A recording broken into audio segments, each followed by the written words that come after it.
This episode is brought to you by Indie Film Hustle Academy, where filmmakers and screenwriters go to learn from top Hollywood industry professionals. Learn more at ifhacademy.com. I'd like to welcome back to the show. I can't get rid of him. It'll be Cher, Roaches, and a Dirty Penny back on the show. RB Botto from Stage 32, my friend. How are you? I am doing well, sir. How are you doing? Well, it's a good place to start. How are you doing? Because the last time, the regular listeners know that I've been on this show many, many times, and I'm very thrilled to be here. I feel like, like Cato on the couch sometimes, but it's, always great to be here. But the last time I was on the show, you were in a room that I could only describe as minimalist modern meets witness protection program. And you were going on and on about how all art is meaningless and that everything's exposable and disposable. We're all going to die. We're all going to die. It doesn't matter. Disposable. And that, we're all going to die and it's going to be all meaningless anyway. So I'm hoping, my hope today is that you're in a better place. It seems like a brighter room. It seems like you've decorated a few things. So how are you doing? I think we should start there. I'm doing, thank you for your concern, sir. I do appreciate it. I am doing better because it was a darker place when I spoke to you last. No doubt, because we were in transition. So that dark witness relocation room, minimalist relocation with the one chair in the back, was the rental that I was in while we were looking for a home here in Austin, where I just moved to. So it was a tough year. Let's just say it was a tough year. 2021 was a tough year. A lot of transition, a lot of moving. I don't know if you've moved recently cross country with 2 children and a cat. Not easy. Selling one house. It is one of my 2022 goals. I'm sure it is. But anyway, I was not in the best place, let's say, but I wasn't in a bad place. It just wasn't in the best place. It was a rough time, but I'm doing much better now. As you can see, I have my set that I put together, and we're settled in now and loving life here in Austin, man. It's great. And I'm happy I made the move to Austin. It is obviously where all the cool kids are moving to.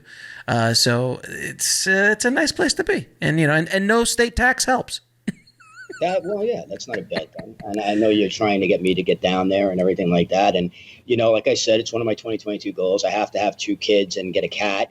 That's the first part of the goal. So I may be overshooting. It might take a few more years, but, maybe there's a time where I'll be your neighbor or something. There would be nothing better in my life if I could see you have a child. My God, have you change a diaper? Yeah. Oh my God. Nieces and nephews. I mean, don't say it never happened. No. Don't be throwing the niece. That's only one step above. Like, I've got a dog. It's the same thing. I have a dog too. It's the same thing.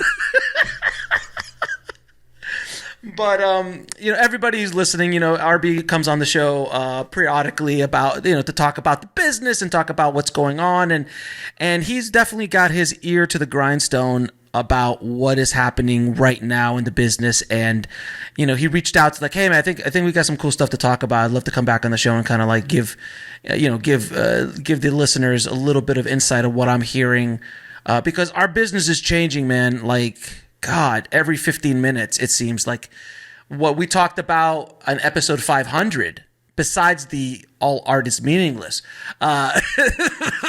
everything. That's everything. That's evergreen. But the business from that point on, which was only like probably 4 or 5 months ago, is changed dramatically. And it's changing so dramatically that it's hard for people like us to keep up with it. And we're like we're in, as they say, in the shit. We're in the trenches every day, seeing what's going on. And it's hard for us to keep up, let alone someone who's outside of the business trying to break in. And it's kind of like you're aiming, like, okay, I'm going to aim for this little hole that I see. I'm like, oh, the hole moved that way. It's like you're playing golf, and every time you hit the damn golf ball, the pole moves, and it's exactly what's happening. As opposed to, as Wayne Gretzky says, you have to think where the puck's going, not where it has been. Yeah. Well, there's nothing I enjoy more than when you wade into the waters of sports metaphors. It, it just, it pumps me up. It really Hey, does. I was a triple threat as a kid, so I don't know what you're talking about. I was a triple threat. I almost played baseball, almost played basketball, and almost played football. So that's not. Part of your 2022 goals too. Maybe you could actually go do it. Not with this body. Not now. things creak a little bit more than they used to. Funny. But yeah, I'm picking up on your vibe about everything. I mean, obviously you running everything that you run, not just this show, but your entire empire. You're talking to people in the business all day long and you're hearing what's going on. And, I think it's a fascinating time right now. And, one of the reasons why I reached out to you is, first of all, people aren't familiar with me. If they haven't met me before, heard me before, I am the CEO of Stage 32. Real quick, I'll give you the tagline of that: world's largest platform for connecting and educating film, television, and digital content creators and professionals. We act as a marketplace between content producer and content, the content creator and content maker. And we have the world's largest library of education anywhere, with over 2,000 hours of education for anything that you're doing craft or professional wise in the business. The big thing that we announced recently was a partnership with Netflix, where Netflix is paying us to educate the world on how to produce content, create, develop, produce content for Netflix. And the reason why Netflix is doing this is, they have a 17 billion buy order basically for 2022, and it's probably going to go higher. Wow. Disney Plus is committing 33 billion, and that's probably going to go higher. And the question becomes, how can you create all this content at scale? First of all, I like to say too that anyone who's listening to this, I coined the phrase in 2021, even during the pandemic, and I've extended it to 2022 and beyond. This is the great content gold rush right now. Mm-hmm. If you don't believe that, you're not paying attention. Netflix certainly believes it. Disney Plus believes it. Peacock, they all believe it, right? HBO believes it. So Netflix is basically, for Netflix to be able to produce $17 billion in original content for 2022, and they're expected to extend that by in 2023 and 2024 year over year, how can they go and train the world on how to do it? And how can they shorten their path to finding quality content? And that's why they've hired us to serve as that education arm and to partner with us to be that education arm. Because if they had to do this on their own, they'd have to hire, hundreds of new people, train them, get them on planes to go around the world to find people that they can train to produce all this stuff. Then you got to go through development, making sure the content is right. So basically what they're doing is they're hiring us to act as their training arm to help find creative voices all over the world, producers all over the world, to create content for Netflix. And their main goal, in a lot of ways, Netflix right now, keeping in mind that they're a publicly traded company and they have shareholders to answer to, they have basically saturated the American market. The only way they're going to get another subscription out of the American market is to get people that have cut the cord, that are new cord cutters, or to get people who had Netflix before canceled and are coming back again. So what they want to do is, and you're seeing it already, is they can add members all over the world in foreign countries, right? And in foreign areas where they're not saturated. So what they want to do is create local language content that plays well in America. So you think about Squid Game, Lupin, Narcos, Suburra, things like that. But basically it's like, where do you find that content? How do you go to South America and find that content? How do you go to South Africa and find that content? How do you do that? And that's what they've hired us to do. And by virtue of that, since this was announced in the trades and the business trades over the last few weeks, we've just been getting hit up with every studio, every production company, every management firm, every agency coming to us saying, we want in. How do we get to your best content? They wanted their first looks at it. So it's interesting because, filmmakers and screenwriters listening, they're all like, well, I can provide content, I can provide value, I can provide, like, why can't I get in? And a lot of times they don't understand that there's right now there's so much need for content and there's so much money. There's no other time in the history of our industry has there been so much money thrown around. Not even in the 90s and the early 2000s when everybody was making a lot of money. Right. There's so much money being thrown around right now. I don't know if it's a bubble. I don't know if it's going to pop eventually. Who knows? There's only so much of this. You can only spend $33 billion a year and not make $33 billion a year for so many years before you eventually crash. So something might happen.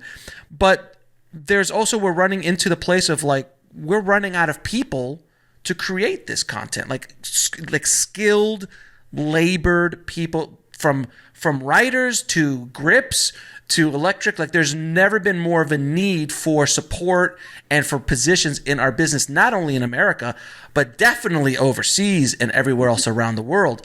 But the problem is where a lot of filmmakers listening right now, they're like, well, why don't they give me a shot? I'm like, because you haven't been vetted, and they're not going to throw $1 million on you just because you have an idea. That is a funny SNL skit that they did where like, did you see that skit where they guys just walking down like, you, what? I have this show I think about bread. Good. $1 million. Go. And they just started handing out shows left and right because it seemed like that's what they were doing. But there needs to be some sort of way to vet people to come in. And that's where you guys come in. And that's where Netflix is trying to build an infrastructure where they can educate people around the world to build this content and then also vet creatives who come in, because if not, it's you can't run a business like that. Yeah. Well, you're 1,000% right. And this is everything you said is spot on. And that's exactly why Netflix has come to us to train. But the conversations have gone beyond that to say, how do we create that pipeline? Because it's not enough to train people. You got to get this content in, you got to get it in fast, right? But you don't have the time to vet through and to sift through the shit that, inevitably and invariably production companies, streamers, managers, agents get on their desk every day. So basically what they're coming to us and saying, okay, you guys act as a marketplace anyway. Your content that comes through you on the premium side gets vetted by executives in the business. If it gets spit out the other side with recommendations on it, we want to see that content if it falls into this genre at this budget. So they're able to come to us. And this is what I was saying about the Stage 32 Writers Room. By the way, this is just a giveaway for your listeners. If you want a free month of the Stage 32 Writers Room, if you're a screenwriter or a producer, filmmaker, whatever, just write Jason Murch. His email is j.merch, MIRCH, at stage32.com. Tell him that you heard this on Indie Film Hustle and that we'll give you, that I said free month for you guys, anyone who's listening. But what we've been able to do in the Writers Room, and if you're not familiar with the Writers Room, it's basically an online writing community. It's thousands of writers. We do education every week. We bring in executives from all over the world every week. But one of the biggest things we've been able to add since we announced the Netflix thing is open writing assignments. So what's happening is all these studios, production companies are coming to us, streamers are coming to us saying, this is the content we need. We need female-driven, romantic, blah, blah, blah, half-hour comedies. Who do you have? And we're able to connect that content creator that's been vetted to that production company or studio or whatever. But with the OWAs, what they're coming is they're saying, we need somebody to write this project. And then people that are in the writer's room can submit their material to that production company or to that studio. And that has already been vetted through us. And they're able to be put up for these writing assignments. So we've been doing this for a couple of months right now. And we've already had 20 writers that have moved on to the next level as far as within that particular company to write these projects. So that's exciting because that during the 90s and maybe the 80s and 90s, open writing assignments were very common. Then they kind of went away. Now they're coming back in a big way because, again, how can you fill this content buy, this content spend, if you don't go out there and say, look, we have Emily in Paris. We need 3 more of these. Okay, where are the writers to do it, right? Okay, so they come to us and they say, okay, we're looking for it in the vein of Emily in Paris. We give them the scripts. They hire the writers. So, again, if you want a free month of that, it's j.merch. But so you're basically telling me that Taylor Sheridan is not able to write everything, is what you're saying. Taylor Sheridan, by the way, if you want to read a great article on this, I don't know if you've seen it yet. Oh, yeah. Have you read it? No, go ahead.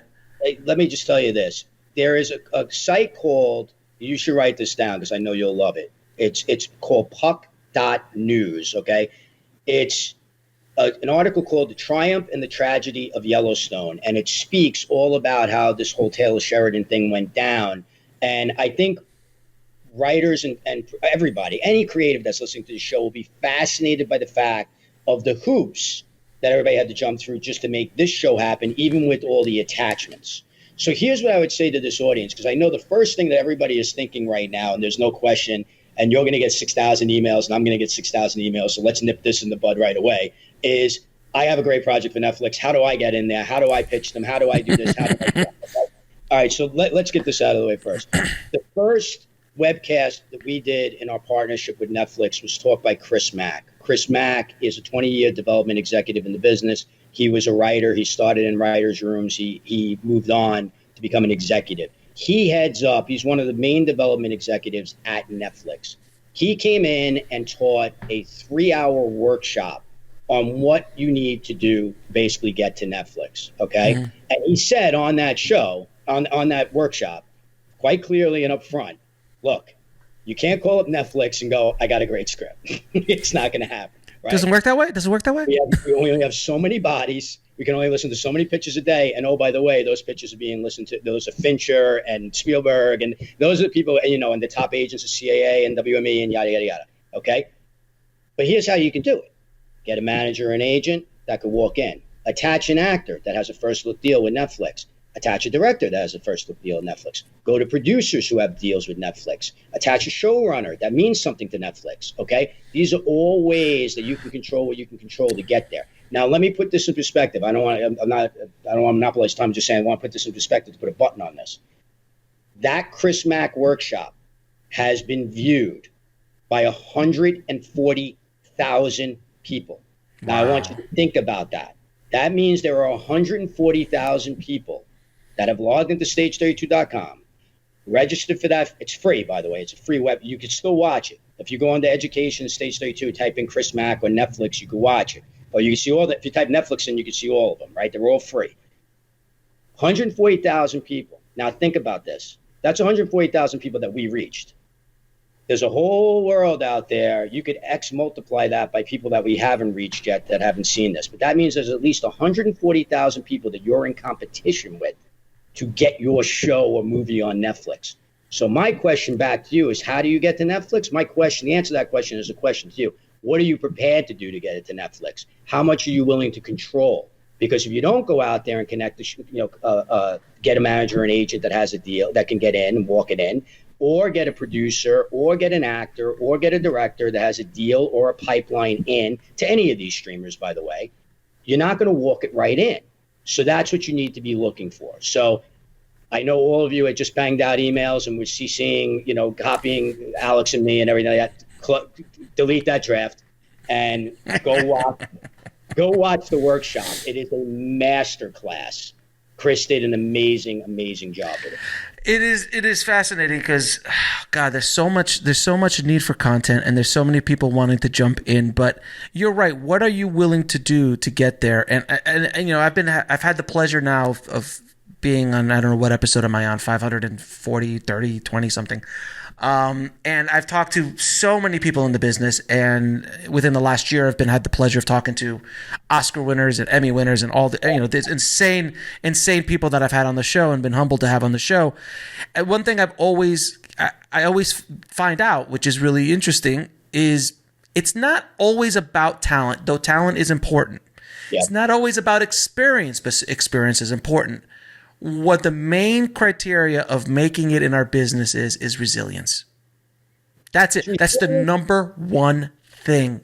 Because there's people, and you know this for a fact, there's people who shouldn't be writing in Hollywood today, that shouldn't be directing in Hollywood today, but they were more resilient than anybody else, and they were willing to take the hits and kept moving forward, as Mr. Rocky Balboa always said. I was going to say, that was Balboa-ish, yeah. That was very Yeah, I would say this. I couldn't agree with you more, 1,000%. I will say there's a 1A to that is more important. It was always important, but it literally is more important at this moment in time than any other, is you have to understand how the business operates. Absolutely.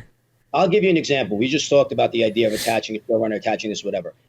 People have heard me say it probably on your show that we are out with a pilot that I wrote. Okay. We attached David Weddle, who is the showrunner for All Mankind on Apple TV. He was number 2 on Battlestar Galactica, number 2 on The Strain. He has been around for 30 years. He is beloved in the industry. Okay. We've pitched it and we've had some success, but a lot of people, even with David on board, have said, okay, well, what else? Like, what do you have? Do you have any actors interested? Do you have any, again, it's sort of, and we don't take that, we're not, beaten down by that or offended by that. We're sitting there going, okay, the competition has gotten so great. And you have all these actors that have deals now and these directors that have deals now. And these actors and these directors have relationships with other actors and other directors and other showrunners. So they're coming in with even bigger and bigger packages, right? More elite, right? So it's like, okay, how do we make ourselves better? So literally last night, the brain trust of this show, the producers, David, myself, a manager friend of mine who's helping push this thing around, we sat down and we discussed strategy of, do we go directly to the deal makers?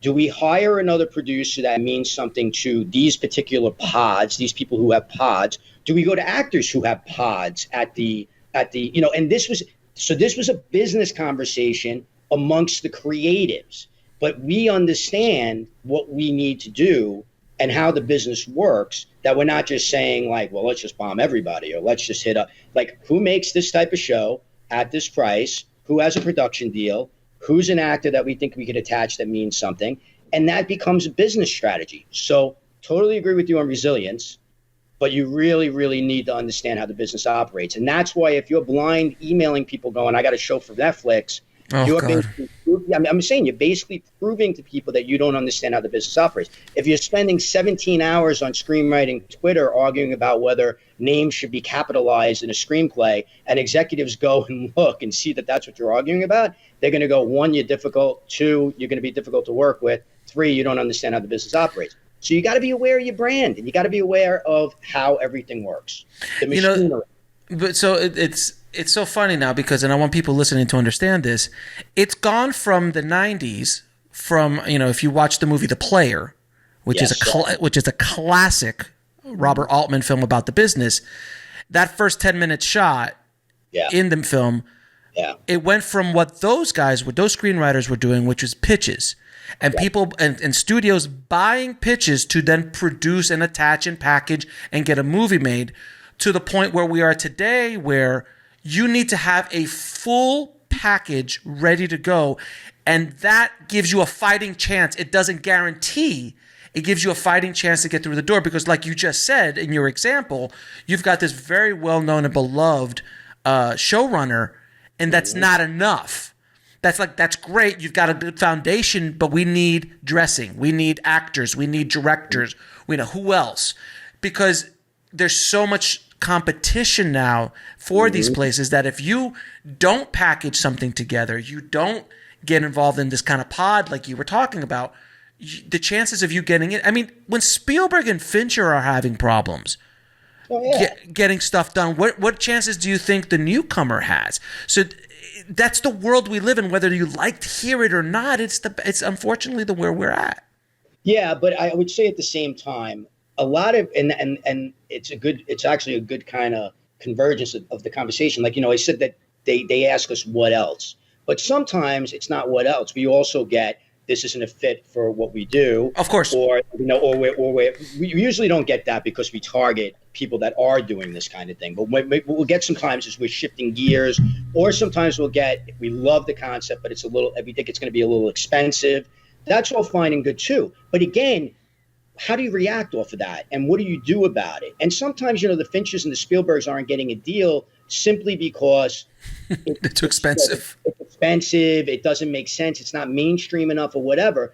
And then sometimes you get first-time writers, and it happens all the time, that do get deals, but they get the deals because they bought something more than the script, right? So I think that's something that we can impress upon the audience too, is when it comes to TV, sometimes the script is not enough. But also, this is another mistake I see TV writers make all the time. And this is one of the things that we teach in the writer's room all the time is you see writers come in with a pilot and they don't have a pitch deck. And basically anyone can write a pilot that could knock your socks off, but every executive is going to want to know not only how does season 1 end, how does season 3 end? How does the show end? What happens with these characters? Where are the arcs? And you need to be able to hand them a pitch deck and say, here you go. In fact, the trend today is, and this has shifted dramatically over the last few years, a lot of times they don't even want to see the pilot. They want to see the pitch deck because they want to understand the world. They want to understand the entire thing. And if they like the world and they see the value in it, then they might say, okay, let me read the pilot. But isn't it nowadays, like before, again, it's just that it's a shift in mentality because, again, in the 90s and early 2000s, it was all based on the pilot and how good they weren't thinking about season 2 or season 3 because there was a 24 episode pickup and it was network and it was a whole thing.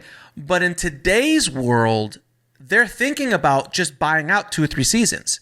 And look, if you give us 3 seasons, we'll probably, we'll do the first season, see how it's done, but we're prepared to rock on the next 2 or 3 instantly. And we don't need it next year. We need it now.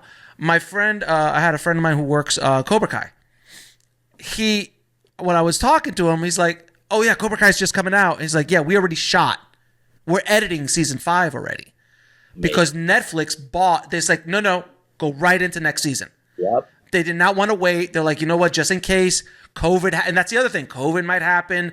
There's a window. Let's shoot in this window before God knows what else happens and shuts everything down again. So they were just preparing for it. And I was like amazed at that. They're like, they already knew that Cobra Kai was going to be a big hit. Season 4 was going to be a big hit. And by the way, anyone who's not watching Cobra Kai, what are you doing with your life? You need to watch Cobra Kai. And anyway, I don't want to even. I could do a whole episode on Cobra Kai. I'm such a fanatic about and Yellowstone. Both those I could do complete episodes on. But it's the truth. So that's where the world is going, and that's where these streaming platforms are going. And yeah, you're talking about someone like Netflix, which is really creating a lot of IP. They're buying a little bit of IP, but they're really creating new IP or leveraging. I mean, they are buying, but they're buying in small pockets now. Their goal. Look, at the end of the day, this is why everybody is going where they're going. There's only so many libraries that are left to buy. You got Lionsgate out there. You got Viacom. Are they going to be a buyer or are they going to be acquired? That every day it's Sony. Well, not now. But certainly, if you woke up one morning and you found out there was some sort of deal with Sony or some sort of M&A with Sony, you wouldn't be stunned.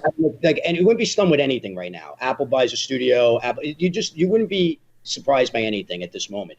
But the point of the matter remains, there's only so much content left to buy. So they have to go out and create it, and that's why they're committing this $17 billion spend in Disney 33. They need to do it. So the Cobra Kai example is really interesting because Netflix says, again, if you watch Chris's workshop, this is in there, but Netflix, their way of viewing TV is tell us 3 seasons, okay? And what they're hopeful for is that maybe we can add a 4th and a 5th, but at a minimum we have 3. And now if you're thinking about the fact they're going to spend $17 billion, $33 billion the next year, and I think they're talking about maybe $50 billion in 2024, what they can do now is they say, okay, if we have show A, if you just produce show A and we know this is going to be at least 3 seasons, in our forecast, we could plug in season 2 in 2024, season 3 in 2025. So good. That's one line done. That's what we're spending there. We're spending there. So that's why they want to know 3. And if they can get beyond 3, fantastic. That's like, playing with house money in their opinion. There are other platforms that think much longer. And, like a platform like Showtime, they're like, frig, man, if we can milk 10 years out of this, we'll milk 10 years out of it. And you saw it with like The Affair and Homeland, and you're seeing it right now with Billions. They'll go 7, 8, 9, 10 years. HBO is the same way, although HBO has shifted a little bit into let's do limited series, but let's do multiple seasons of the limited series, right? And why do they do that? True Detective, and yeah. Well, look at like White Lotus, whatever the hell the name is. Right, yeah. Right. White Lotus, I don't know. But the point of the matter is they're bringing a whole new cast to season 2. So why would they do that? Well, they don't have to give raises to everybody from season 1. So again, if you don't understand, you got to understand the business, and you got to ask yourself, like, these are questions you really honestly need to ask yourself. Is my show a series? Is my show a limited series? Is there enough for it to be 3 seasons? Or is there, there's a finite end. It's based on something real. Like the show we're pitching is based on a true story. And we've been asked in pitches, they're like, well, I see you see 3 seasons, but is there any way you could do this in 6 episodes? And I'm like, well, the story takes place over 6 years. So it'd be really difficult to do. I'm not saying we can't, but I'm saying that. And then they're like, yeah. But they think that way. And you got to be able to have an answer to that. But to be able to have an answer to that, you have to understand how the business operates. Right. And like, I'm sure everyone's trying to figure out how to make a sequel to Queen's Gambit. Like everybody's trying to figure out how can we leverage Queen's Gambit, even though that was a one-off. Right. Obviously it's a one-off, like, and if you try to do something, contrived just to squeeze out another seat, like they did with Tiger King, by the way, like I couldn't watch. Well, Tiger King was an anomaly, but then like I watched like the first 10, 15 minutes of Tiger King's second season. I'm like, why am I watching this? This is garbage. Yeah. This is garbage. About like the 5th episode of the first one. Like, oh no. It was the pandemic. Don't judge me. We were locked up. If you want to do this Cobra Kai episode and this Yellowstone episode, I will just come down there and sit next to you in full garb. Yes. Because I swear to God, but so look, let's actually look at Cobra Kai for a second, because Cobra Kai, I saw it on YouTube when it first I was an original Cobra Kai fan when it came out on YouTube, Red or whatever the hell they called it, Premium. And then it kind of died on YouTube. It was very popular on YouTube, but it died because there was no eyeballs on it. So then they're like, when YouTube Red shut down and they had this show, Netflix like, oh, we'll take the Karate Kid show. On paper, this doesn't sound good. On paper, this is not a good idea. On paper. Yeah. But they bought it. It exploded. And then, it became the #1 show ever on Netflix. And then it's just grown and grown and grown. And I talk to the guys I know on Cobra Kai, and I go, how much longer can we go with this? Like how many more seasons can you guys squeeze out? Because they're good. They're not waning. Season 4 was excellent and ended amazingly, setting up season 5 like in a way that you're like, but there's only so many more characters they can go back to. Like there's only, and I don't know if you know this or not, but the rules are, any movie that has Mr. Miyagi in it is part of the lore. So that doesn't include the Will Smith reboot with that doesn't include anything that has Mr. Miyagi in it, is where they can pull characters from. Interesting. So the rights must have traded off when they did the Will Smith one. No, it's not the rights. No, Will Smith's a producer on the show. It's all there. But creatively, they don't pull from anything else other than if Mr. Miyagi was in it. So that's why we exhausted Karate Kid 1, we exhausted Karate Kid 2. Now they've pulled in almost all the characters from Karate Kid 3. Right. And now the only other one is the next Karate Kid, which was with Hilary Swank. And that would be effing amazing if they brought Hilary Swank in. But it's interesting that they grabbed this IP and then took off with it. And it was really interesting. And something like Glow, before they canceled it because of COVID. Right. That was a niche IP.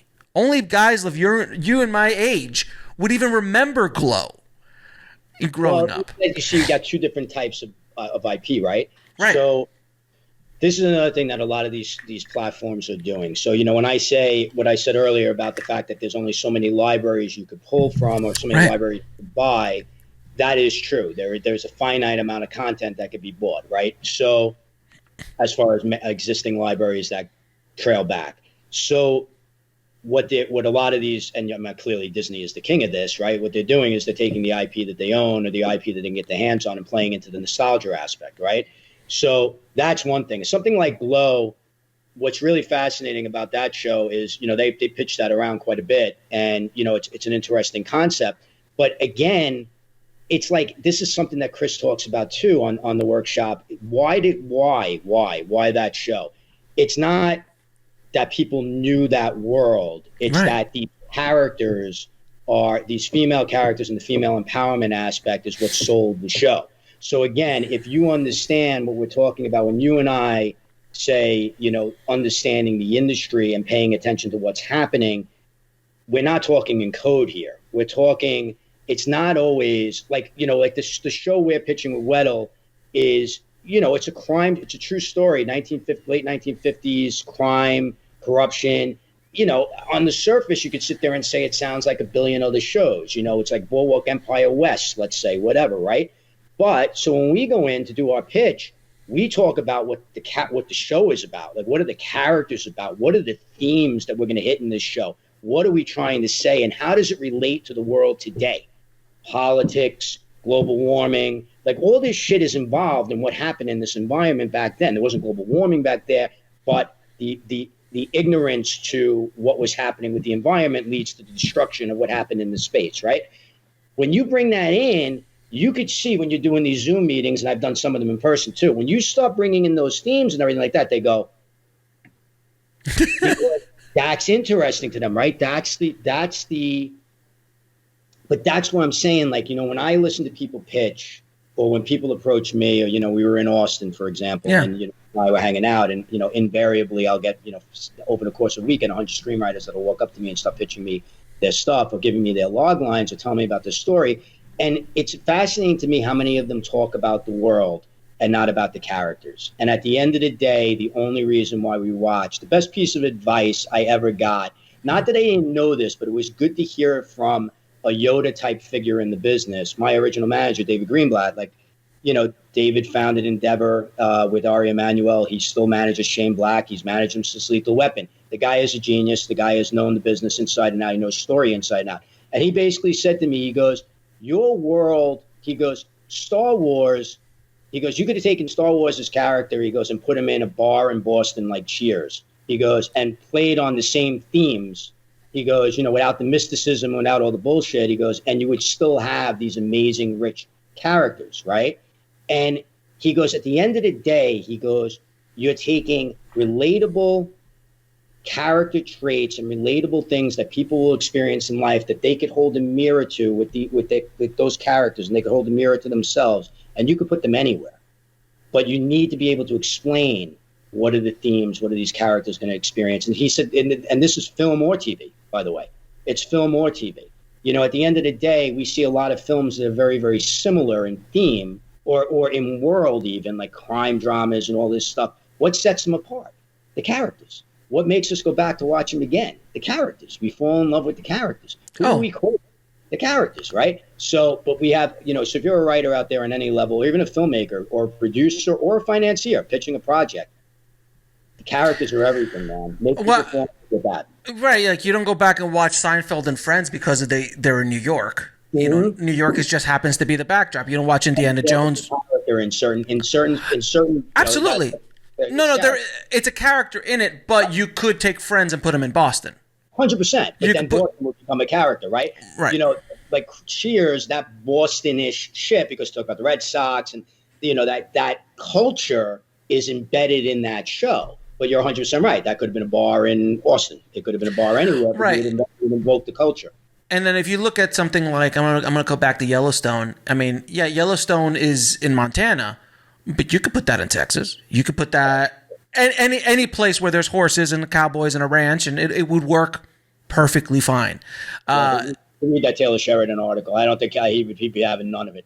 No, obviously Taylor has I think a funny shot at the Taylor Sheridan article. Shot at the Taylor Sheridan article. They called him and he said, they're interested in talking to you, and he's like, I'm not coming in for a meeting. So they sent a plane to Park City. They put him on a plane to come for a 45-minute meeting at Paramount. It's fucking classic. It's a great article. It's amazing because I love, a lot of people don't know about Yellowstone. Yellowstone is not very well known. It's known within the business. Now it's grown. It's grown. We're in season 4. Yeah, no, it took 4 years. And people are listening and people are watching now. But I would say that if you just take Yellowstone as it exists right now and throw it on Netflix, it would explode in a way that we couldn't even understand. 100%. Because it's just because Paramount doesn't have Paramount Plus definitely doesn't have the audience, and Paramount Network, where it started, it didn't have the audience. So it was just this quiet little show that had Kevin Costner in it. That's all they knew. It's like a cowboy show with Kevin Costner. It wasn't a big deal. And I just started. I think I came in on season 2, is when I came in on it, and I was like, oh, I hear it's really good. And you hear rumblings like, oh, it's really well written. And you watch it, you're just like, Jesus Christ. And then it's character, man. Taylor writes such amazing dialogue, such amazing characters the arcs of the season. It's remarkable. And then you start seeing him, what he did with Mayor of Kingstown, and now 1883.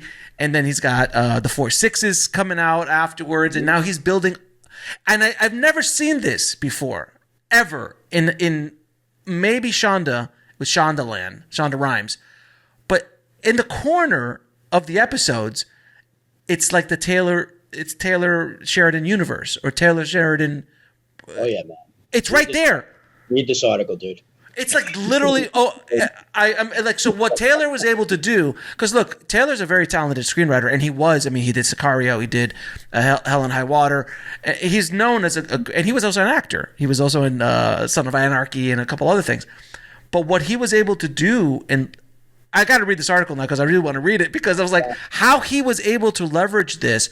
And I'm assuming it didn't happen all overnight, but they figured out, they're like, oh, Yellowstone's a thing. Maybe we should let this guy do some other stuff.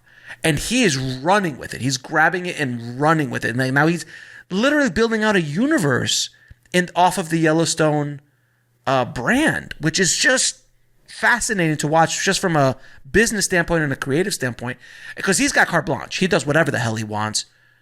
They just write him a check. It's pretty fascinating to watch right now. But he's successful and he's really good. Yeah, and again, we'll put it in the show notes or whatever. We'll put a link to the article, because I think it's a masterclass in how these things happen and how they could fail. Because this is a Viacom Paramount Plus production. Viacom only owns a piece of that. There's so many moving parts to how this happened, and then how they got into the Taylor Sheridan business after it became a hit. And it's fascinating. But there's a lesson in here as well. There are a lot of writers out there, and I don't want to write for a network show, or I don't want my film on Netflix because it's going to get buried and nobody's going to see it. And I'm not saying that's not even valid. I'm not saying you won't get picked up from the algorithm, but you want to be working, and you want to be able to say you're a produced screenwriter on any level, any way that you can. Because the other thing that's happening right now, again with this content buy, and what Paramount Plus, what they realized is, again, if we're going to spend more money, let's go with the entity we know. So instead of going to find more shit, let's go to Taylor and say, hey, what else you thinking? And, oh, okay, yeah, we'll do that. Okay, yeah, we'll do that. Okay, yeah, we'll do that. And guess what? They're filling up their roster. This is happening over and over and over again.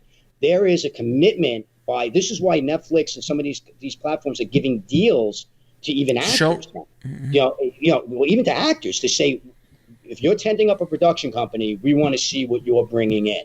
Okay, it's the reason why Jamie Foxx right now is producing like 15 movies that he's not going to be in, because he knows that if he does it right, they're going to be like, what else you got? What else you got? What else you got? We want more. We're going to buy more.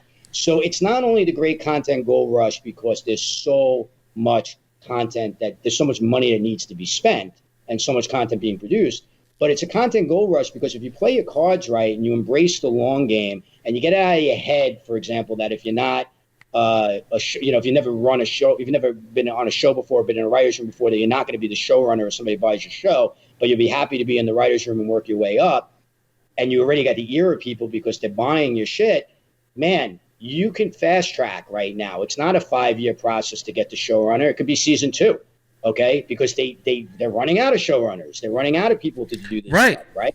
So it's just, it fascinates me when people shoot themselves in the foot and everybody's sort of like, oh, I don't want to take the low money from Netflix. I want the residuals. I want this. I want that. I'm not going to put my film on there and have nobody see it. I want theatrical, and theatrical doesn't even exist anymore. You want to be a working writer. And if your first paycheck is not what is not going to allow you to go buy, a house on the beach, so be it. Okay.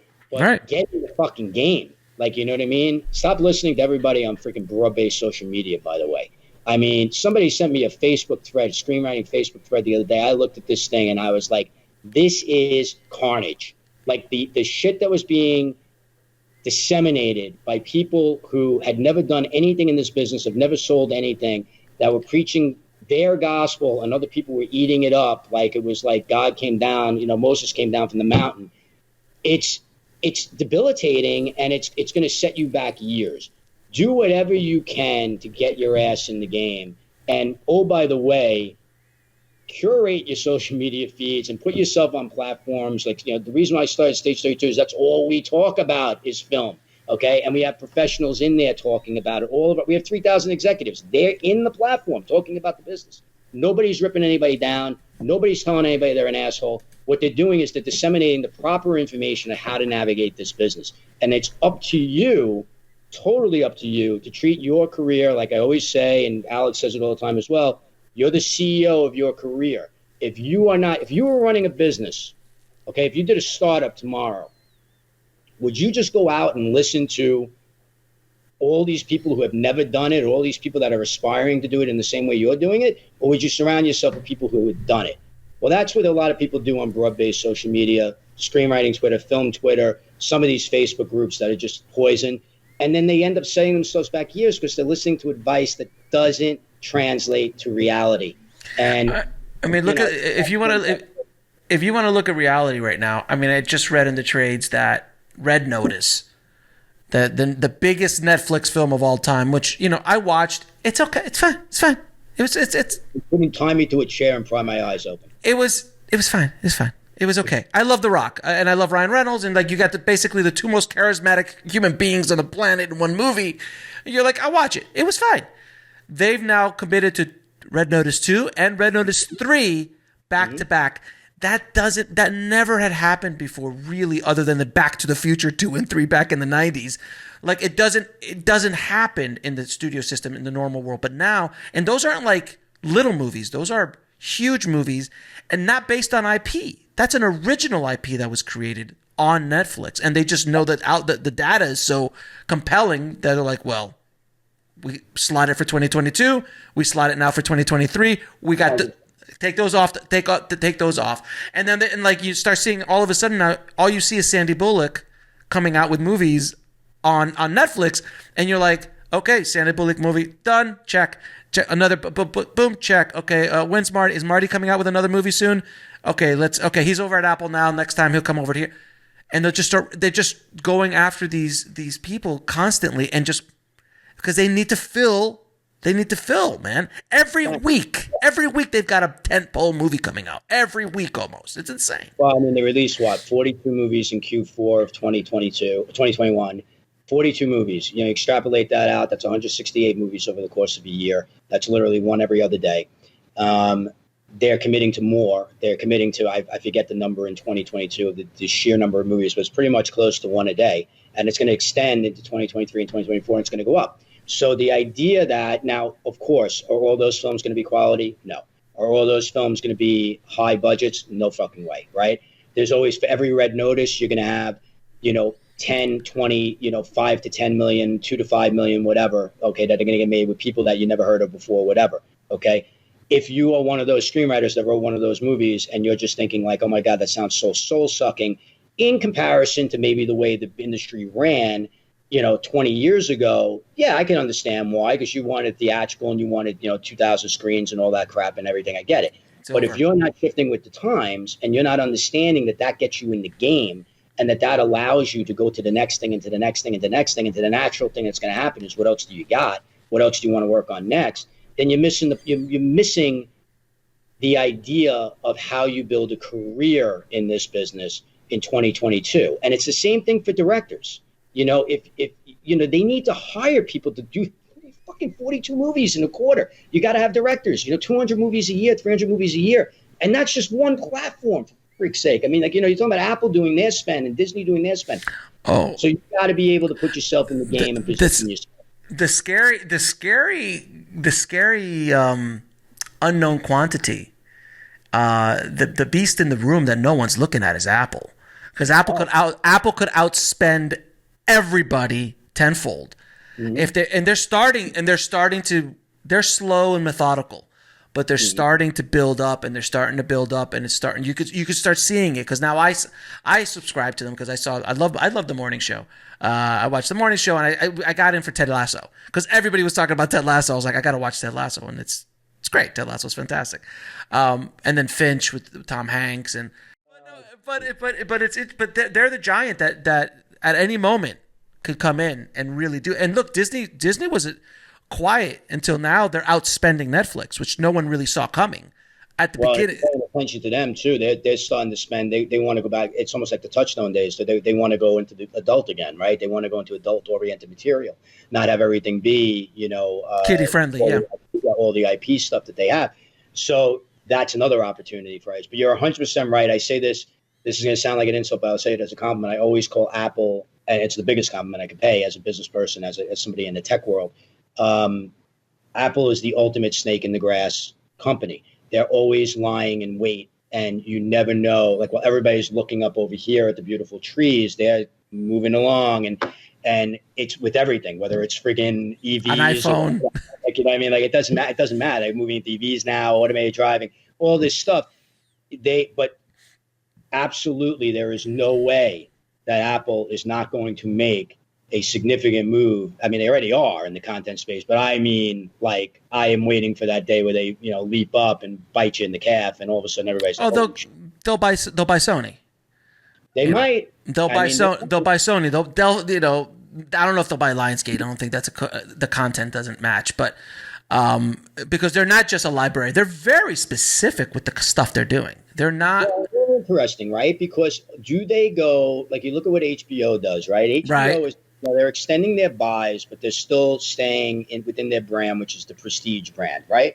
So HBO is very interesting right now because they are extending, but they're not losing sight of who they are. Apple, if you had to put everybody into columns right now and you're forced to put them into columns, you would sit there and say, Apple almost seems like they're gunning for HBO. They're going for the prestige type stuff with the big names, and everything like that.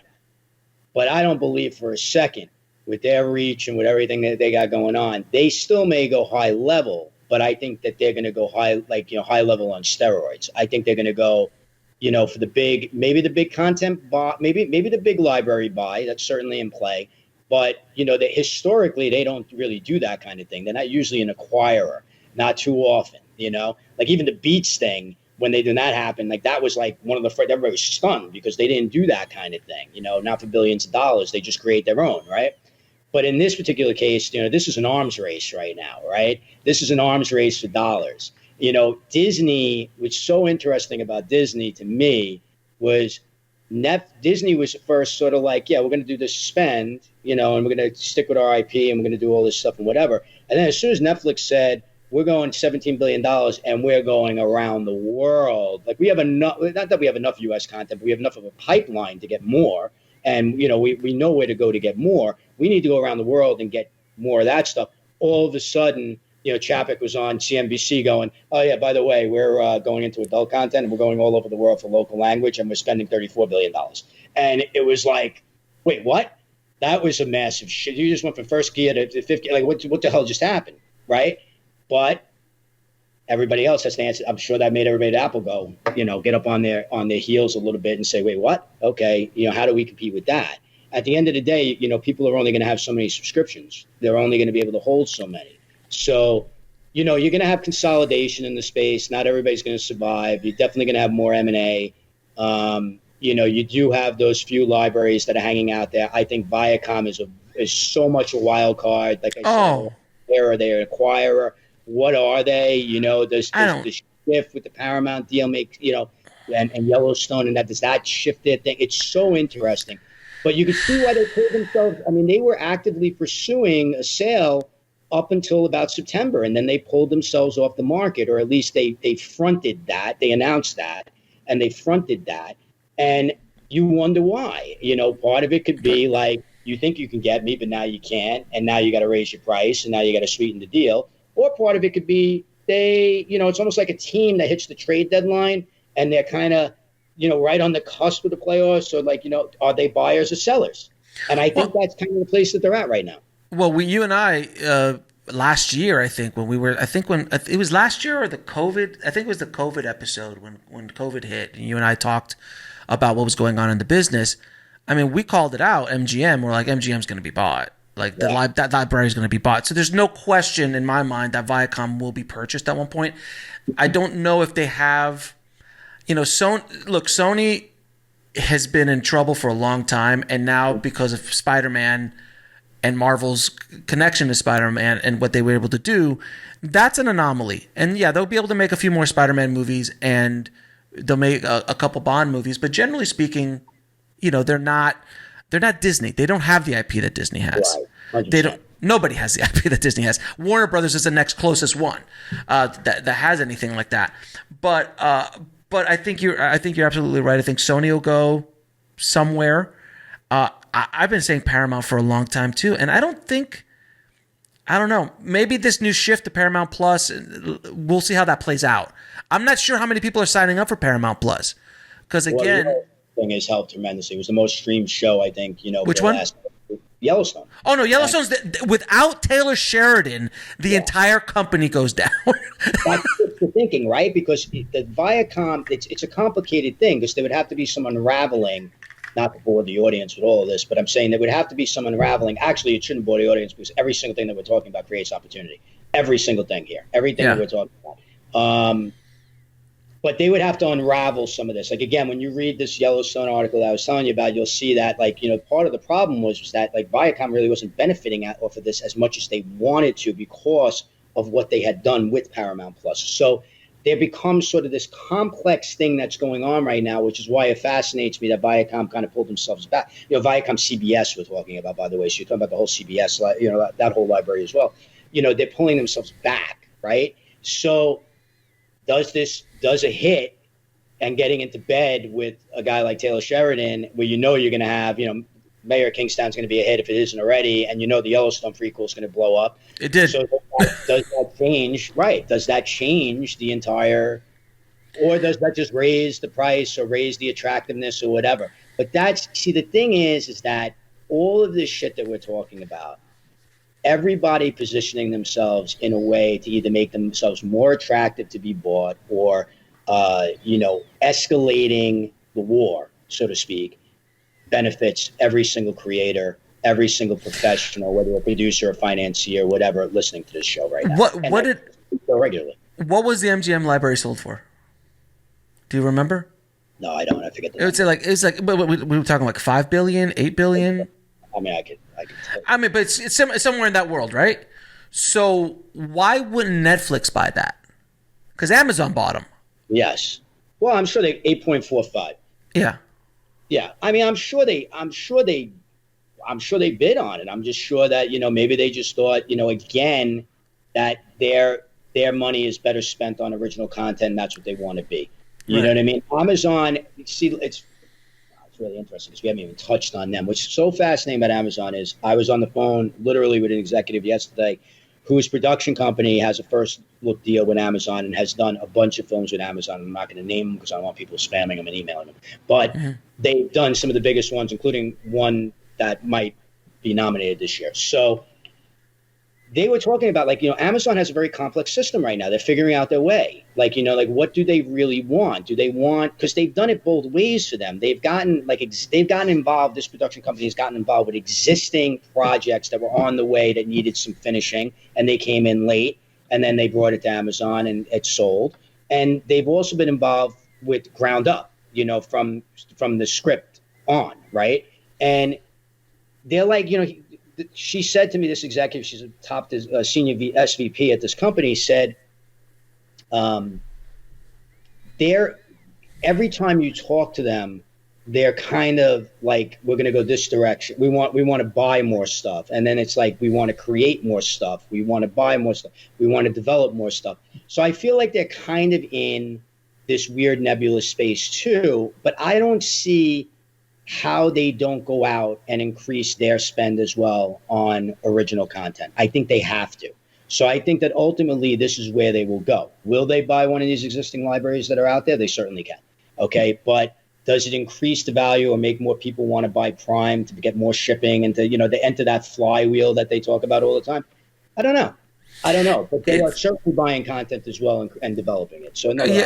And they're the only company that has a completely different business model than all the other streamers, because it's an add-on, it's a plus. They did the same thing with the music. They did, they just kind of like, oh, here's a little bit of, you get this for free. You get this for free if you just sign up for 100 whatever. I buy $120, $140 a year for Prime, and so for them it's just like a little add-on of value for Prime, which makes all the sense in the world.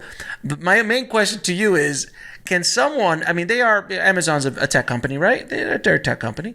Tech company, absolutely. Yeah, they're a tech company, right? Can someone please work on the freaking app? It looks horrible. It is a horrible. It's the worst app of all the streamers out there. It is ugly. It is nasty. It is so unappealing, and it has been for so long. Please, RB, you know people. Can you call somebody and say, please, for God's sakes? I will do that. I know the CEO of IMDb and the CEO of IMDb Pro, but I don't think they can do anything about it. It looks like circa 1996, man. It looks like MySpace designed it, dude. I'm sorry. Bezos and I, ever since that crypto argument, haven't spoken. So we're gonna. I'll No, it always fascinates me. I'm like, I barely go there because it's so ugly and it's so hard to kind of navigate, and there's so much crap on there, so it's hard to navigate that thing. And if I was actually paying for it, as a separate, I would have never in a million years bought it. Ever. It's a terrible interface, and the thing is that a tell? That's something that I've talked about with people too. Is that a tell that they're not really committed to it? I don't believe that that's the case. I think if you wake up one day and it's really glossy and shiny, then that probably the next thing you're going to see is something in Variety that they are spending $1 gazillion, or in Inc. or something, or Forbes or something, that they're spending $1 billion. And they listen to this podcast, obviously. And they listen to this podcast, and they're like, of course, Alex and RB are right. Of course, they've been right about everything. Listen. At the end of the day, for everyone listening, this is just such. I keep saying it's the great content gold rush. It's such an opportunity right now, but it's why it behooves you to start treating your life like a business. Your career, like I said, your entire being, where you're the CEO of everything you're doing, and again, not wasting your time. I mean, right now is not a time to be. Everybody needs entertainment. Everybody needs to have downtime, and I get that, but you really right now need to not be wasting your time on some of these threads and some of this stuff, and put yourself in a position where, again, you're surrounding yourself with the right people, where you can get to the right people, where you're investing in yourself and investing your time. Because the competition, just because the doors are open wider than they've ever been, doesn't mean that there aren't more people trying to jam through those doors. And the question becomes, can you scale the wall? You know what I mean? Can you scale the wall, as opposed to standing behind 60 billion people trying to get through the doors? And there are ways to scale the wall. And really, honestly, it begins with your relationships and your contacts, and getting to people that want to be in the business of you, and that can help you get to the people that you want to get to, the people that you can't get to yourself, which is really what this business is all about. I want to ask you, there's something that Disney and Netflix and HBO are doing at a high level that a Sony and a Paramount aren't yet, and I'm fascinated why they aren't. And I think the king of this is Disney, where they take one IP and they spin off shows. Yep. So obviously Mandalorian was their test subject, and now there's literally, I think in this year they're releasing 5 shows from, I just literally saw this. It was like Book of Boba, A Mandalorian, the Orsatska, I forgot her, I can't even say her name, Rosario Dawson character, and then 2 other Obi-Wan's show, and the Rogue One prequel, all spin-offs of the Star Wars world. And then obviously, Cobra Kai and all that kind of stuff. But you look at Paramount, that has IP, not maybe as glossy as Disney. But let's just take it, and we're just going to spitball here. Let's take an IP like The Godfather, or the IP of Top Gun that they own. Yep. Why wouldn't they spin off a show about fighter pilots and the drama that goes along with that the Top Gun school after they release the Tom Cruise thing? And Tom Cruise doesn't have to be a part of it, obviously, unless you produce it or something like that. And maybe he does, if you're lucky, maybe you can have him come in cameo once or twice, and it's the end of that. Why couldn't they do a spin-off of The Godfather, take one of those characters and build a world around the Godfather universe? Why hasn't that happened? Because it's all nostalgia, right? So the generation right now that's alive, that's that's paying for all of these subscriptions are not the 18-year-olds. It's our generations, Generation X, Generation Y. Those are the guys and gals who are buying into Cobra Kai. And yeah, other generations are jumping on board because it's good written stuff. But is that nostalgia that they're tapping into? So like, would I watch a Top Gun show if it's well written, has good characters? I would. Would I watch the Godfather universe unfold in the mafia of that time and maybe fast forward and do like what they're doing with Taylor Sheridan? But why do you think they haven't done things like that? And I'm sure, and Sony has many other IP like that as well. Alex, this is your lucky day. I have the answer to this question. Okay. I do. I have the answer to this question. So, and it's a great question, actually. I had the fortune of pitching this television project that I'm talking about, to Paramount Plus and to one of the lead development executives there. They really, really liked the project. Okay. And what they said to me was, look, here's the deal. At this moment, we are setting our plans for 2022 and 2023.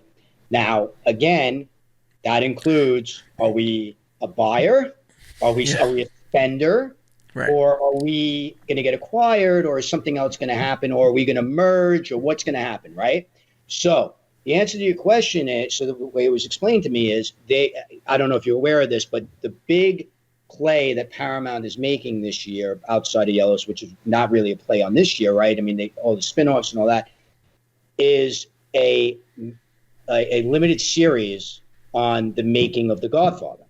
So the making of The Godfather. The making of it. So they're using their IP of The Godfather, and they're basically telling the story about Robert Evans and, the whole deal. Narrative, not documentary, narrative. Narrative. Oh, okay. Perfect. Miles Teller, I think, is playing, maybe playing Evans. I forget who's playing. But Miles Teller is one of the big guys in it. But it's, it's cast up, it's stunted up. And by all accounts, at least by their accounts, but what they're telling me, it's amazing. And it looks. I'm watching it. I'm definitely watching it night one. So the point of the matter is that they're using their IP for that. What that IP is right now, what this show is a line in the water to see how the public responds. And if the public responds, so like this show that we're pitching kind of fits the sensibilities of this audience because it's crime, corruption, all this stuff and everything. So that's why he said, love this show, love this pitch, love this package, got to give me a couple of months, right? So the answer to your question is that they're not going in for the big spend yet because they kind of want to see what they got. And are they going to commit a ridiculous amount of money and go it alone, or stay the course and do original content? Right. Or are they going to drive up the price of what they have with Yellowstone, the spinoffs, Mayor of Kingstown, and now this Godfather thing, and maybe either become part of a bigger package or something bigger, or what? What's that going to be? So that's the big answer right now. They're still feeling their way. They're kind of in the infancy of creating new content, even though they've had Yellowstone for 4 years. It's not like they created Yellowstone and then did 30 other shows, 50 other shows. And you have a lot of, what's really interesting, we just got interest from, I honestly, I have to be honest, I didn't really know. I knew this was a thing, but I didn't know it was an expanding thing. Spectrum Originals, so Spectrum, the cable network, right? Spectrum has produced 6 shows a year for the last few years. No one's seen it. Yeah, and basically what Spectrum, so think about it. What is Spectrum doing now? Spectrum knows that people are cutting the cord, and so how do they keep them? They're going to try to create their own content. If it's going to work, who knows? But they came to us they heard about the show that we're pitching, and they said, we want to read it, we want the Bible. So we just sent it over to them a few days ago. But this is another example of the fact that there are going to be more and more and more of these companies and these streamers and these platforms and everything that are going to continue to move into original content. And not all are going to survive, and some get snatched up if they do it right. And, but again, it benefits everybody. So but in all honesty, though, no offense. Okay, let's say DirecTV starts building out their own content. I'm not sure if they are or they're not, but they can't compete. They can't compete on IP. They can't compete. Like, you're not going to woo the best of the best Well, go look at here's what I'll say to you. Unless it's cash. Look off of this. Go on IMDb Pro and look up the Spectrum originals and look at the casts of these shows.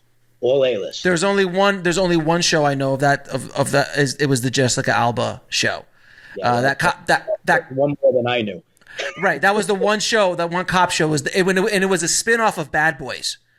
It was Gabriella. I forgot her last name. Yeah, her and Jessica, and it was the spin-off of her character from Bad Boys. And there was 2 seasons of that, and then it went on Netflix, and that's the only time I even realized it was originally on Spectrum, because I was looking, when's the next season coming out? And it's not. But they think Shannon and Meryl Streep. I mean, they get names. I mean, it's just, and I'm sure they're paying up for it. They got more money than God too, right? But I guess at the end of the day, like I said, I think a lot of these platforms like that, and even Paramount, to go back to your question, I think a lot of them are still feeling like, ultimately at the end of the day, you really have 2 choices, right? You either become a niche kind of, you fit into some sort of niche where people want to come for this content. You're going to get a limited audience, but that's good enough.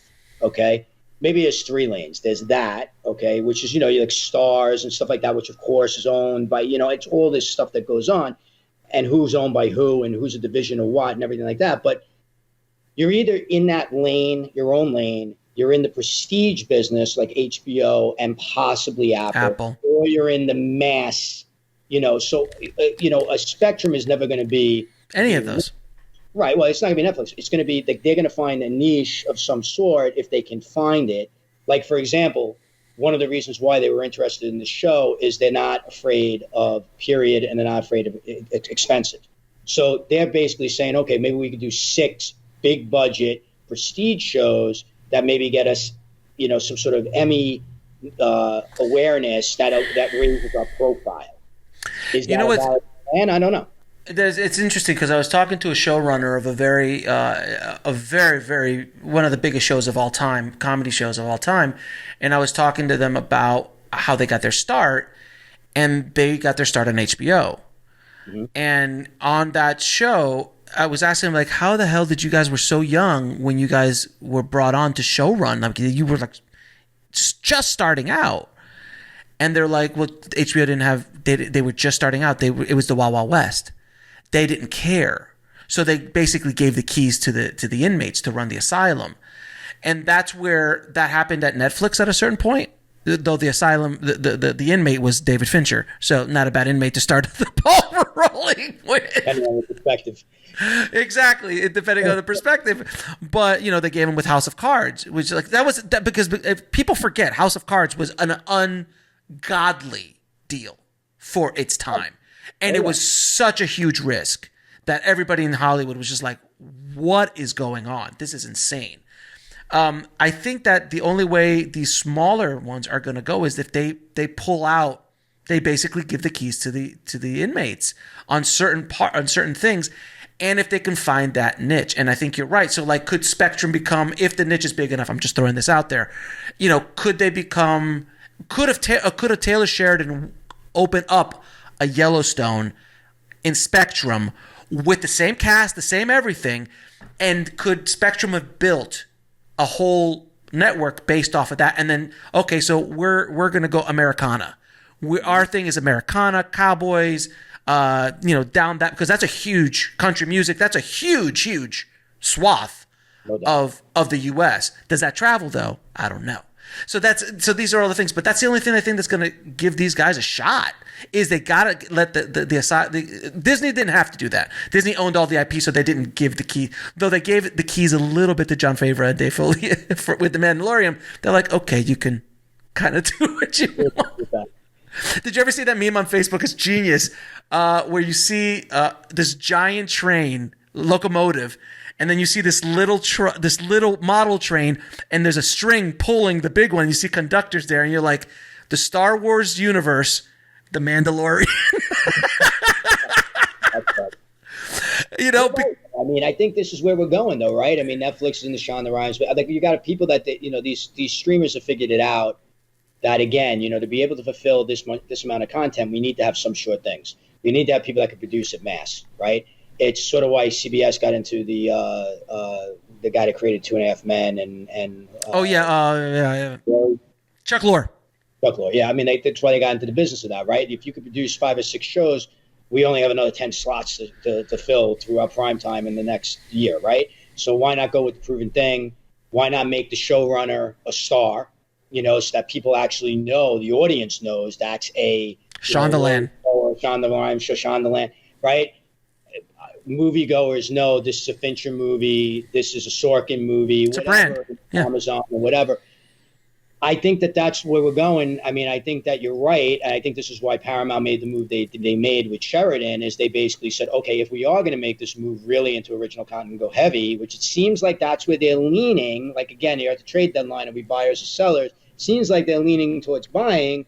If they're leaning towards buying, why not go with the proven entity, see if we can build that audience, see if we can build these subs up, and then let's go out and we'll test the waters with RIP, like you said, with the Godfather thing. And if that works, then it's the next thing, it's the next thing, it's the next thing, right? Like, one of the things that they talked about, this executive talked about to me, was if the Godfather, one of the things they're talking about is, because they own Chinatown, right? So they were like, you can make a modern day Chinatown, or the book based on China, the great book called the Last Goodbye, or The Great Goodbye. I read it. It's fantastic. Look it up. It's great. It's about Chinatown, now within the last year.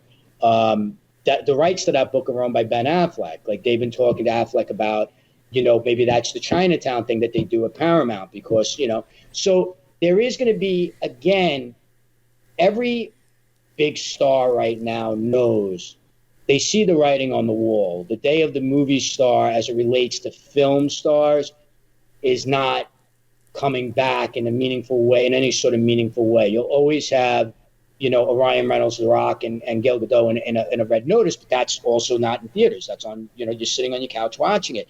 They know that. So all of them are very, very happy to go do TV right now. They look at TV as the new film.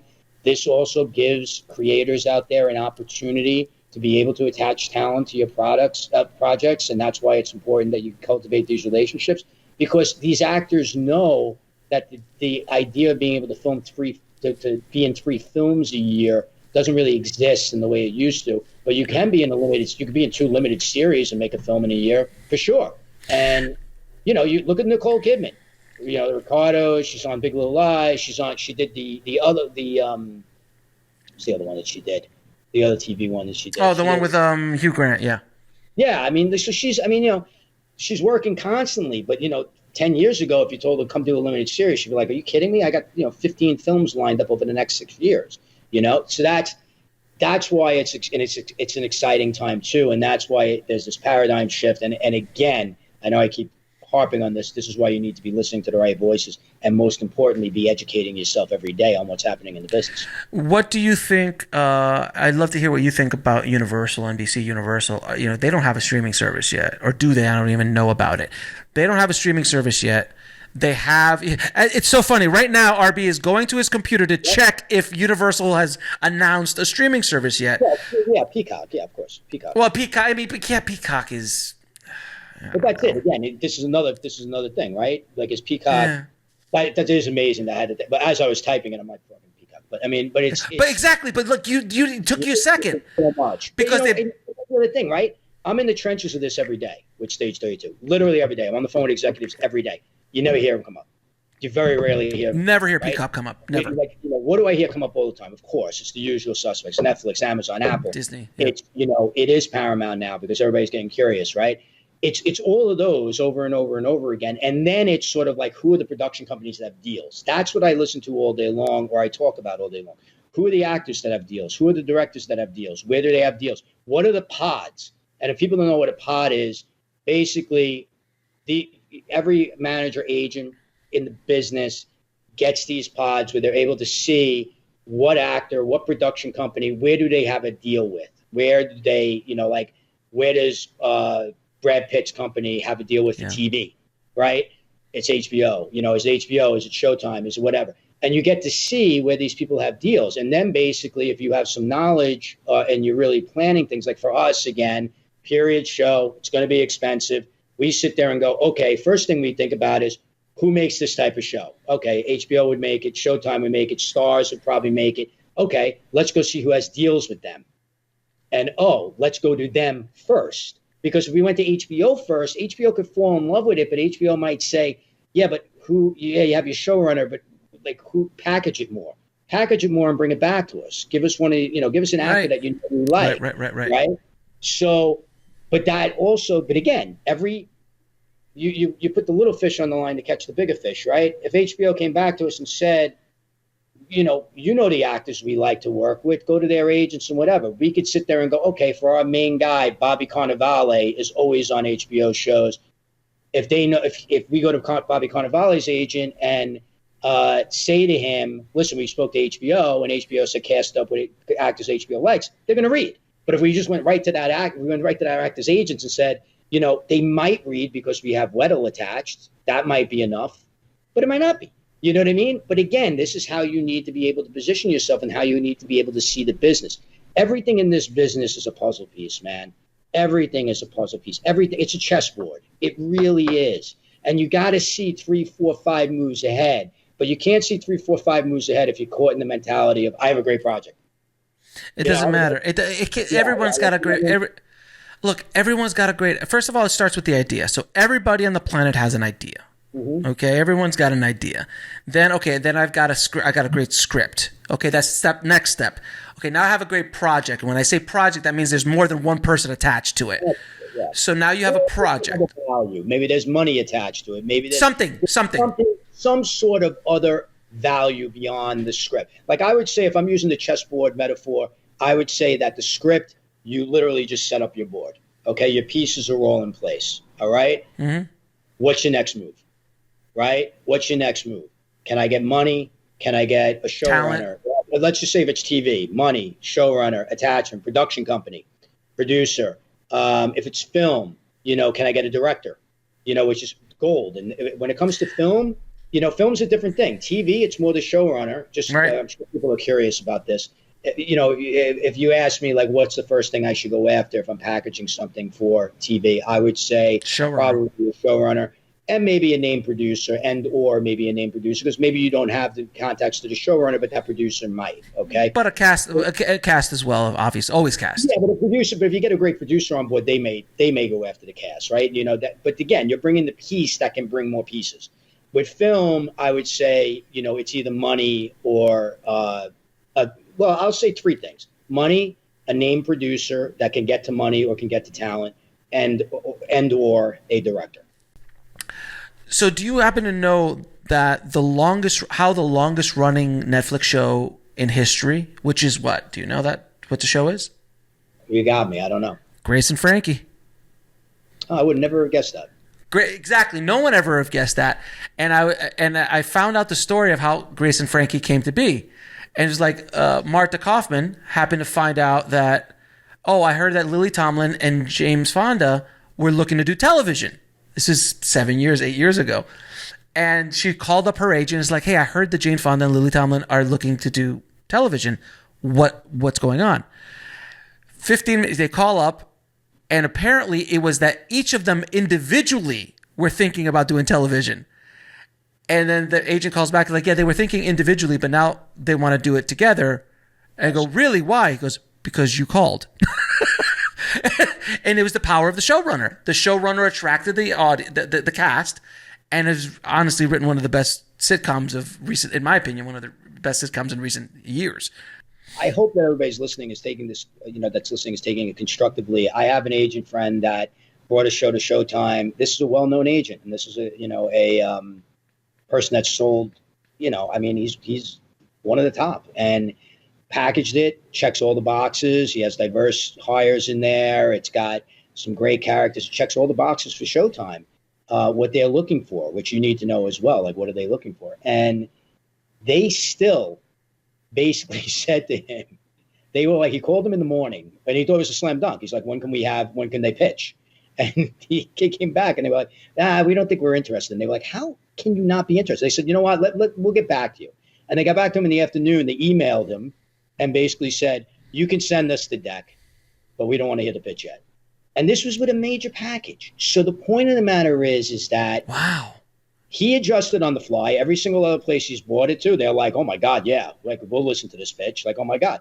But it just goes to show you that, you gotta have multiple lines in the water. You have to keep perspective. You have to realize that there's only, for like companies like Netflix where they're spending this kind of money, yes, the opportunity is great. They need to fill a quota. But places like Showtime and HBO, certainly they want to bring in more content, but they're doing it at a lower level, and they only have so many spots to fill, and they already are in the business of so many people that are bringing them stuff and have first look deals with a million other people, that you have to be able to say to yourself, okay, I think it's a great show for HBO, that you position yourself in a way to get there, but then you prepare yourself with 5-6 other places to bring it, and you don't put all your eggs in one basket, because they may have their quota filled for 2022. They may have their quota filled for 2023. Or they may only have like 4 or 5 spots open or 8 spots open when it comes to like narrative shows, let's say. Okay. So you gotta keep perspective with everything. You gotta, like I said, stay on top of every single announcement that's being made in Deadline and other places. Who's doing what, who's moving where, who's looking for whatever. And you got to put yourself in a position to win. You know what I mean? So to close off the episode, sir, what chance and what should a screenwriter do, a young screenwriter or someone who's just starting out, wants to get their stuff seen, wants to get into the business? Best piece of advice for writers and best piece of advice for a filmmaker or director? Clearly, if you're just starting out as a screenwriter or a filmmaker, you need to take action. You need to learn the craft. You need to keep writing and obviously create stuff and get proper feedback on it. You need to go to, like I say, invest in yourself. Okay. One of the reasons why, we've talked about this in the past, but one of the reasons why the only way I would do development services on Stage 32 was if there was full transparency and you were getting reviewed by executives working in the business, and you get to do that. So my first suggestion would be, get your script, write Jason, like I keep saying, at j.merch, M-I-R-C-H, at stage32.com. Let him know what you're working on. Let him know the log line, the genre, the budget, and he can point you in the right direction. So that's the first thing. The second thing is, for every creative that's listening to this thing, community is more important than it's ever been. Relationships are more important than it's ever been. Trust me when I tell you, when with everything that we've talked about today about these streamers and everything like that, they want to move fast, and the only way they can move fast is to work with known entities, right? They can't keep saying, like, let me take a shot, let's develop this thing, it's going to take 2 years to develop it. So you need to be connecting with people that are like-minded and that can help you and that can elevate you.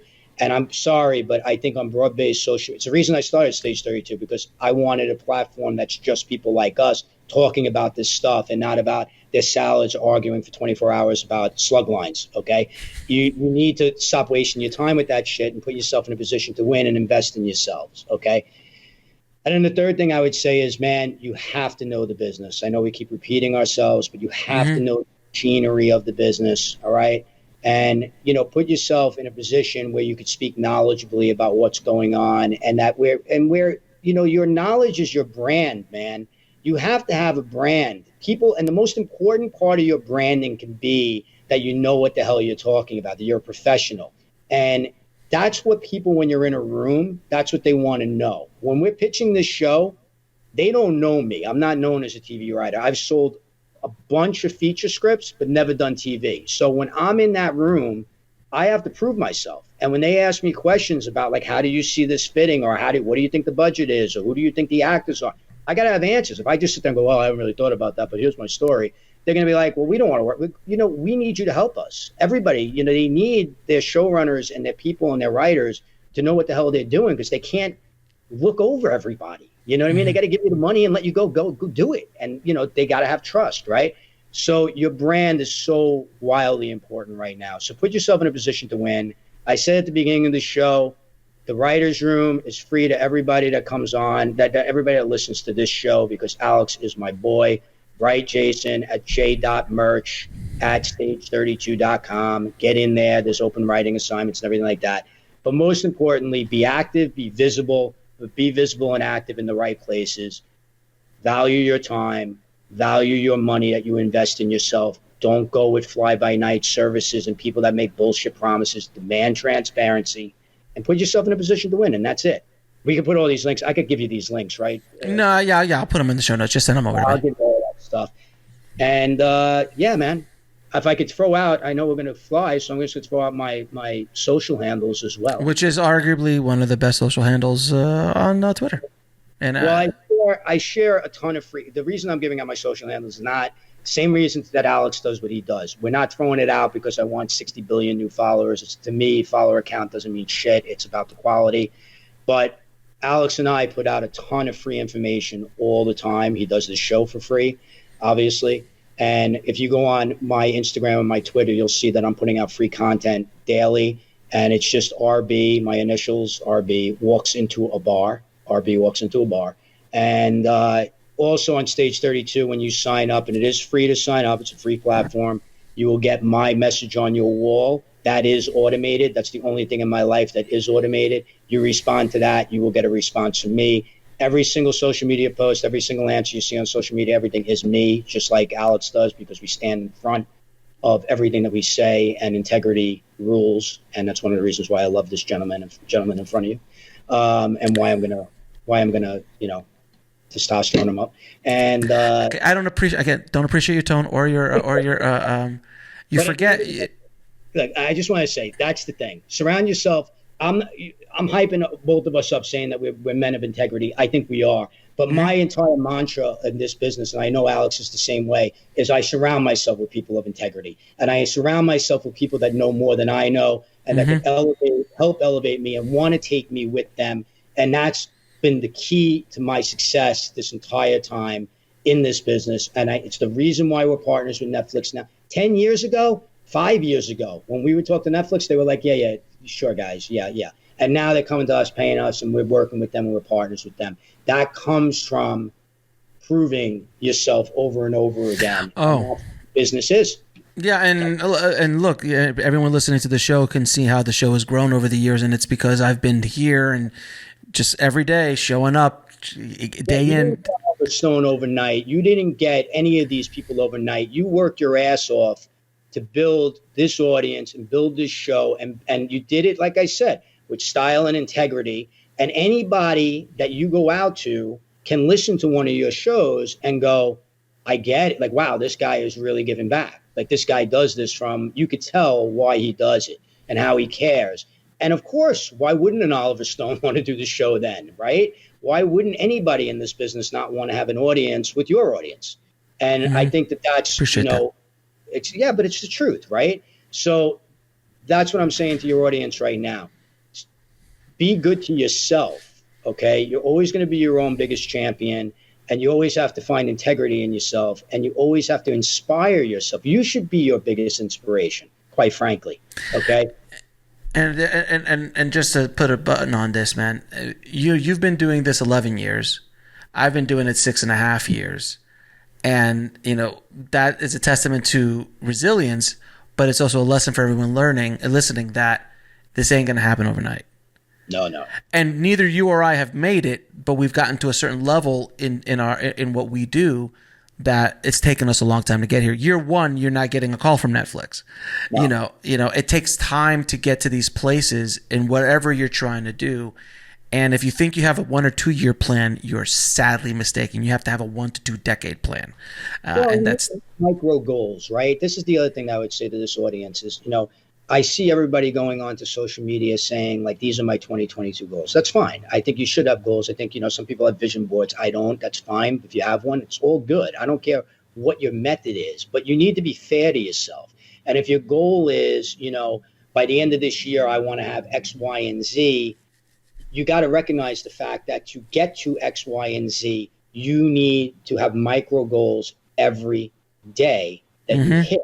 You need to win the day. Like, I just had this conversation. I did a webcast the other day, and they said, the guy that was hosting said, you're everywhere. Like, you're always, you see here, I see that. How do you do it? Like, how do you wake up every day and, feel that fire? And the reality is it's routine. I wake up every day, and my first hour is pretty much the same almost every single day, because I know if I win that hour, I have a great chance to win the day. And that's just eating raw meat, right? You just eat literal raw meat. Raw meat and bourbon and and smoke a cigar. And you smoke a cigar. Yeah. That's pretty much the entire plan. That's the voice. That's how the voice has gotten to where it is. It's just raw meat, bourbon, cigar, first thing in the morning breakfast. I would definitely say the bourbon contributed quite a bit to that. Guys, RB, man, I appreciate you coming on the show. As always, my friend, you're always welcome back anytime. You hold the record. I don't think anyone's going to break your record of the most appearances on the show. I think we're 13, 14, 15. I lost track. I'd have to go back and count them all. But it's a pleasure as always. You're a wealth of information, a gentleman and a scholar, sir. So I appreciate your time, my friend. Well, I appreciate you having me on as always. You know, I love you to death, and appreciate everything that you do for the community, of course. And yeah, man, I'm looking forward to 16. I'm also looking forward to my gold watch for 15. So I'll expect that in the mail. The jacket will be coming soon. The jacket. Smoking jacket. I hit 20. I'll even get it made. I'll get a smoking jacket, and then I'll get a bib for the raw meat, so the blood doesn't get on the smoking jacket. So yeah, the next show now, I feel like I have to come with a cigar and bourbon. Well, I don't know why you haven't. You have yet to do that. Yeah, I used to put actually when I used to do shows with you, there was bourbon in the coffee. There was no. You actually had bourbon straight up. Like you weren't trying to hide it. Like you actually I didn't hide it. Yeah, no. Depends on the time of day. This is early for you, so I understand. Not really. Not early for me. No. 6 o'clock in the morning. I'm drinking. It's fantastic. Yeah, no, it's not. Listen, I don't even have to say it's 5 o'clock somewhere. It's just I'm awake. It's and I do hope to see you, my friend, at South by. Hopefully, if it goes off, we'll hopefully see you here. It'll be my first South by Southwest. I've never been, so it's going to be exciting. I expect you to be here to show me around and tell me where to go and where not to go. And Sundance, unfortunately, not so much this year. Man, that throw a wrench into my scheduling. Holy shit. Well, maybe one day we'll come back to normal, man. I miss Park City. But I think it'll never be what it was. It'll never be what it was. It'll never be what it was when we shot the movie. It'll never be that again. I think we're going to be wearing masks for quite some time. Maybe. I mean, well, we'll see what happens with South by. If I can make it down there, if they have it, I'd love to see. We could probably do something live. My friend, a pleasure as always, my friend. Thanks again. I love you, my brother. I really do. I love you to death. All right, my friend.